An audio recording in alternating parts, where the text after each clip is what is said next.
Dans la matinée du 11 septembre 2001, 19 hommes armés de cutters, dirigés par un homme sous dialyse depuis une caverne forteresse de l'autre côté du monde en utilisant un téléphone satellite et un PC portable, ont réalisé la pénétration la plus sophistiquée de l'espace aérien le plus protégé au monde. S'emparant des passagers et des pilotes, tous d'anciens pilotes de chasse, de 4 vols commerciaux qu'ils détournèrent de leur route pendant plus d'1 heure, sans jamais avoir été inquiétés par un seul chasseur d'interception. Ces 19 pirates, religieux fondamentalistes dévots qui aimaient boire de l'alcool, sniffer de la cocaïne et vivaient avec des stripteaseuses, ont réussi à abattre 3 immeubles à l'aide de 2 avions à New York. Cependant qu'à Washington, un homme incapable de piloter un monomoteur Cessna a été capable avec un 757 de faire une boucle en descente de 2400 mètres à 270 degrés pour arriver en parfait azimuth et percuter le Pentagone au niveau du bureau des analystes du budget où des employés du ministère enquêtaient sur le mystère des 2300 milliards de dollars que Donald Rumsfeld, secrétaire d'État, avait annoncé manquant des coffres du Pentagone dans une conférence de presse tenue le jour précédent, le 10 septembre 2001. Par chance, les médias ont su qu'il avait fait en quelques minutes. Osama bin Laden. Et les grands pontes en quelques heures. Osama bin Laden. Les officiels dans la journée. Terrorists who committed these acts and those who harbor them. Et les preuves sont littéralement tombées dans la poche du FBI. That a hijacker's passport was found blocks from the World Trade Center crash site, if you can believe that. Mais pour une raison ou une autre, des conspirationnistes fous ont demandé une enquête sur la plus grosse attaque perpétrée sur le sol américain de toute l'histoire.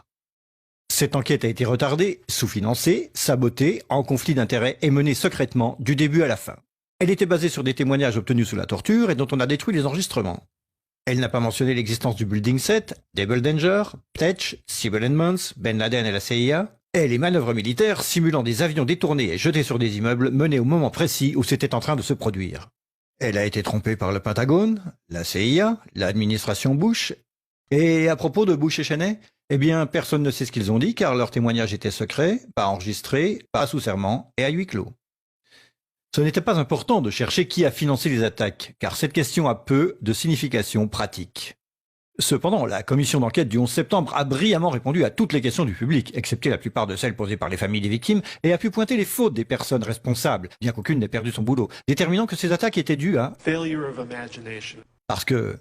Nobody in our government, at least, and I don't think the prior government that could envision flying airplanes into buildings.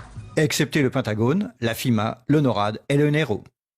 La DIA a détruit 2,5 téraoctets de données sur Double Danger, mais c'est ok car ce n'était probablement pas important. La SEC a détruit les données sur l'enquête concernant les délits d'initiés avant les attaques.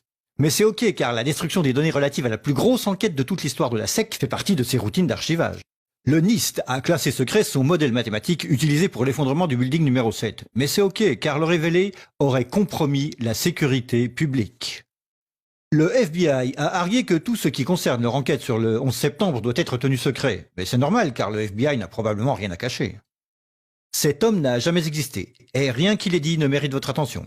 Si vous dites le contraire, vous êtes un conspirationniste paranoïde qui mérite d'être mis au banc de l'humanité. Comme lui, et elle et lui. Ben Laden a vécu dans une grotte forteresse des montagnes d'Afghanistan, mais il a pu s'échapper.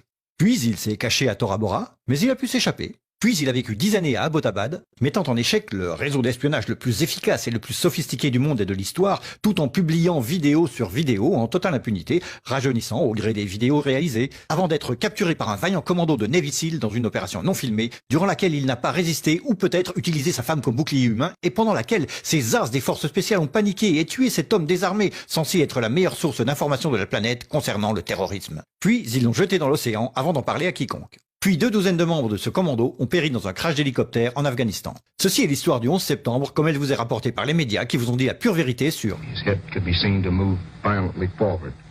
Et... They took the babies out of the incubators. Et... Mobile production facilities. Et... The rescue of Jessica Lynch. Si vous avez un doute sur cette histoire, vous êtes une chure de rat, un paranoïaque, un cinglé, vous détestez les chiens et les enfants et vous serez conspué par le monde entier. Si vous aimez votre pays et la liberté, la joie, les arcs-en-ciel, le rock, les chiots, les tartes aux pommes et votre grand-mère, alors vous n'émettrez jamais le moindre doute sur aucune des parties de cette histoire, à personne, jamais. C'était une annonce publique sponsorisée par les amis du FBI, de la CIA, NSA, DIA, SEC, MSM, Maison-Blanche, NIST et de la Commission sur le 11 septembre. Parce que l'ignorance, c'est la force.